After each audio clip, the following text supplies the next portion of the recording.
the channel. I'm Nika, and welcome back to part 9 of my FNAF review series, where we'll be reviewing Five Nights at Freddy's Security Breach, a new chapter, which is going to be the semi-finale of my FNAF live review series. So thank you guys so much for sticking around this long and supporting this series, and of course showing it so much love. And of course, before I continue on with the review, I'm going to explain how this review is actually going to be shorter than you would think, mainly because I've already done a review of Five Nights at Freddy's Security Breach beforehand after I completed it when around the time it came out.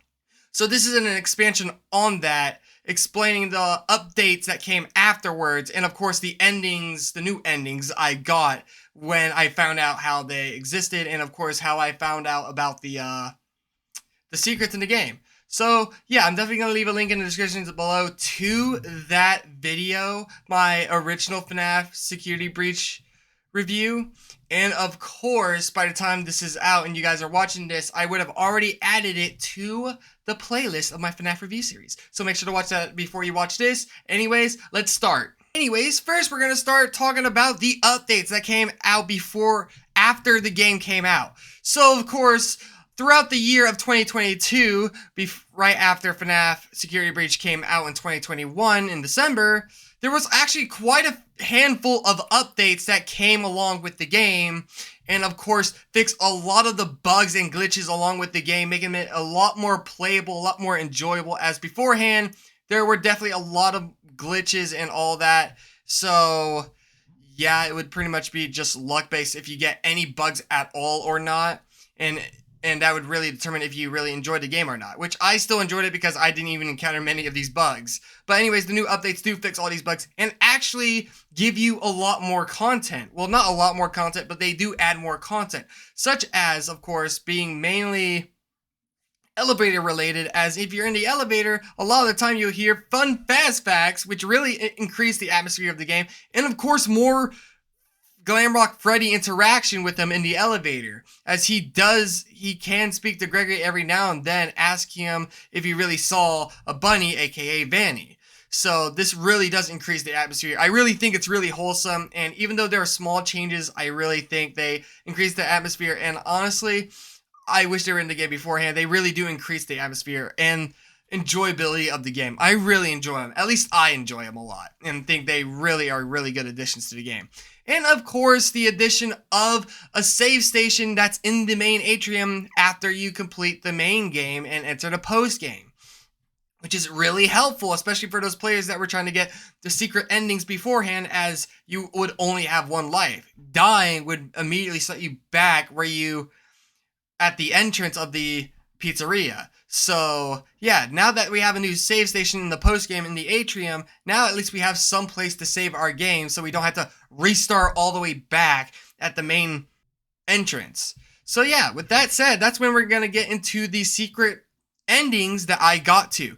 These endings, of course, include the roof ending, the best ending, and of course the Canon ending. So now we're gonna get into the endings that I didn't get before I, of course, made the review on this game beforehand.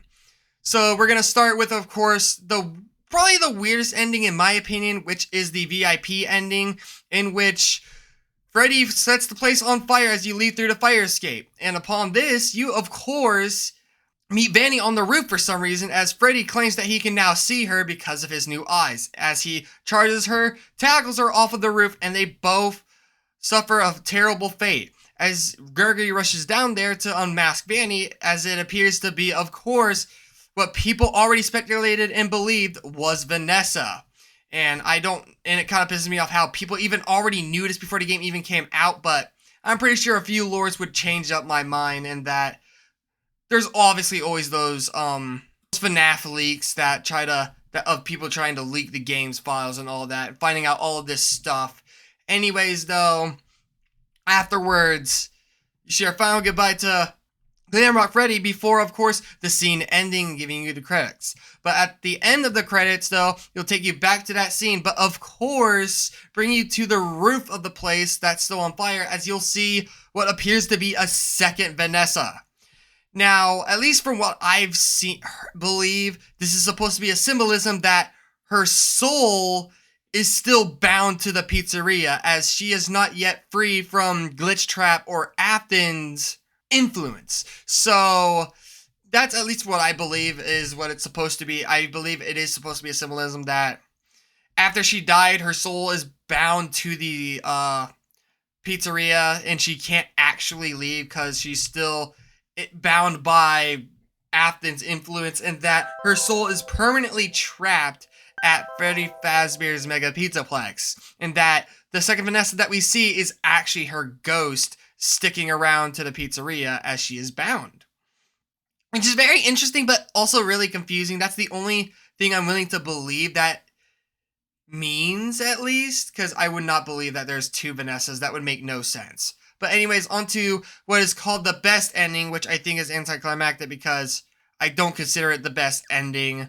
Like, this ending tends to piss me off because people overshadow the canon ending with this ending, saying that it's the best, actually the best ending, which I really don't believe so. But I think it just means best ending as in most of the good things happen in this ending, such as in the ending, you must actually complete 3 mini games called Princess Quest in order. One of them actually including you having to do the Vanny ending and actually play the 3rd Princess Quest inside of her office. Upon beating it, you hear a scream from the game, and of course, you'll be taken into a cutscene where the staff bot's been deactivated, as you're able to actually take and save Glamrock Freddy's head, and of course bring it with you to the entrance where, for some reason, Vanessa is waiting for you. As, at least from what I believe, people say that this is another symbolism that you have freed her soul or freed her bound from Afton's influence, and that she's not under his influence anymore, and now she's free. So I'm not sure. These are just, I'm just taking up from sources that, at least from what I've heard of, so sorry if I may mutter a lot of nonsense when trying to decipher these endings. But that is what what is believed, is that she is out of Afton's influence, playing those games has freed her bound from his influence, and now she's able to become the new parental figure for Gregory, as he also gets to keep Freddy's head for some reason, as it also plays a little cutscene where they're eating ice cream on top of a hill. So yeah, pretty weird. I do not really like this ending anyways. Like, people often see this as the best ending in the game. I really disagree. And we're actually going to get into the best ending right now, which is also known as the canon ending. This is the ending that actually happens in the canon storyline. Anyways, though, what happens in it is that it's pretty much an anticlimactic battle with, of course, Afton, who is brought back to life in the form of Burn Trap. As you also figure out that the original Freddy Fazbear's place, aka the pizzeria from Pizzeria Simulator, is actually below the Pizzaplex. Well, and the Pizzaplex was built above it, which this place, of course, holds Afton's body inside of Burn Trap after the events of Fnaf 6. Now, how is he alive? I'm not sure. But is it awesome? Yes, it is, as it's quite clearly a climactic final battle to the end of the game, as you must also deal with the destroyed animatronics that you've obviously destroyed. This meaning you must deal with Roxy, Montgomery, and Chica, while also burning Burn Trap, preventing him from trying to take control of Freddy. As you're doing all this, of course, after you burn him enough times, you'll finally get the final cutscene in where you're able to actually see a pretty cool cutscene where you and Freddy are leaving, as you see Burn Trap get dragged away by what people call the Blob, and of course has suffered his final fate. He's finally dead, and of course the game finally ends with, of course, a cinematic that's not even in comic form, but is in 3D form, as it shares a nice little moment with you and Freddy on top of a hill, with, of course, a nice little melody playing, which feels a lot more satisfying of an end compared to all the other endings, if you ask me, because it's quite literally a climactic showdown with the main antagonist of the entire series again, but in the form of free roam, and of course having to deal with the animatronics you've already destroyed to gather their parts to upgrade Freddy. And this is honestly, I believe, the perfect ending for this game, and I'm glad that this is the canon ending of the game. But yeah, those are all three of the endings. I obviously think the canon ending is the best, and I've of course cleared up the extra features they added into the game, and of course that they fixed a lot of the bugs and all that. And I was to say that if this game had any flaws, honestly, the only flaws it had before was that it all, of course, had the bugs and some of the glitches. But now that it's got all these updates and that it doesn't have any, or at least many glitches and or bugs in the game anymore at all, pretty much makes this game now one of those perfect games. Now you can of course say that the one flaw it does have is that it's not scary, which is honestly true, but it does have its own scary moments in the form of the daycare and of course the underground maintenance tunnels with the creepy angel animatronics, which they're not angel animatronics. I just mean like they're like creeping angels, meaning they don't move unless you look away, which is really freaking creepy. But they are endoskeletons, which makes them even more freaking creepy. But yeah, besides all that, I don't really think this game has any flaws anymore, at least anymore. And I'm really glad, because this is definitely my most personal favorite FNAF game of the entire series. I love Security Breach. I love what it offered. I love the free roam. I love the story, the adventure you go on. The canon ending's truly a climactic ending to what is supposed to be the ending of Five Nights at Freddy's Chapter 1, as Five Nights at Freddy's Security Breach sets the table up for a new chapter of FNAF games and stories up until 2028. So that's really cool. And of course, the thing I forgot to mention is, of course, in the canon ending, we don't actually see Vanny at all in it, meaning that she must still be alive out there somewhere, and that she may be the main antagonist for this Chapter 2 of FNAF. So I'm really happy. I'm really glad to see it. We also have FNAF, the Ruined DLC of FNAF Security Breach coming out hopefully this year, and of course the FNAF movie coming out this Halloween, which it's time for an exciting year of Five Nights at Freddy's once again. So yeah, that's pretty much my conclusion without me announcing that this was the conclusion. And yeah, I pretty much explained everything I had to explain, as you could of course watch the video before this being my actual entire FNAF review series.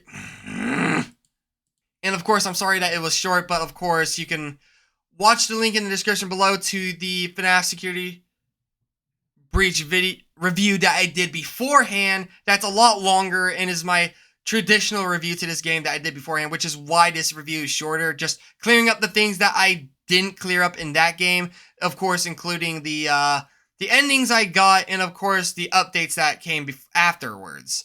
So yeah, honestly, this is the end of part 9 of my FNAF review series. Let me know in the comments down below what you think of FNAF Security Breach, because it's my personal favorite FNAF game of all time. I love it with a burning passion. It's really good. It really increased it really had amazing world building, increasing on the whole Five Nights at Freddy's universe as a whole, introducing us to our first 2 human characters. Now, of course, you may be saying, what about Afton family, Henry, and all that? Well, I'm talking about human models, the first humans we've ever actually seen in this series, that being Gregory and Vanessa, which, of course, increases the FNAF universe even more, and I just love everything that FNAF Security Breach offered to the table, and can't wait for Chapter 2 of FNAF games and stories that are going to be told until 2028. So, yeah.